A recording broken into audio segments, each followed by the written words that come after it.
আমি হলাম পাতি লেবু আর আমি হলাম গন্ধরাজ লেবু। যারা আমাকে ভালোবাসো তারা ভিডিওতে একটু লাইক করো, আর যারা আমাকে ভালোবাসো তারা লাইক সাবস্ক্রাইব জুড়ে করো।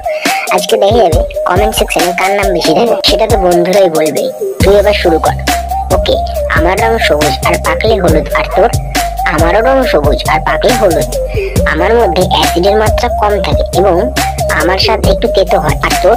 আমার মধ্যে অ্যাসিডের মাত্রা বেশি থাকে এবং আমি সুগন্ধিতে ভরপুর।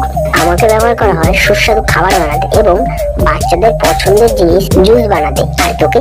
আমাকে ব্যবহার করা হয় বাচ্চা থেকে বড় সকলের পছন্দের শরবত বানাতে এবং তোমাদের সকলের প্রিয় খাবার মিষ্টি বানাতে। আমি আকারে ছোট হয়ে থাকি এবং আমার দাম 4 পিস কি 5 পিস 10 টাকা, আর তোর? আমি আকারে বড় হয়ে থাকি এবং আমার দাম 2 পিস কি 3 পিস 10 টাকা। বন্ধুরা, তোমরা কাকে বেশি পছন্দ করো, আমাকে নাকি গন্ধরাজ লেবুকে? কমেন্টে অবশ্যই জানিও, তাহলে আমি জানতে পারবো তোমরা কাকে বেশি ভালোবাসো।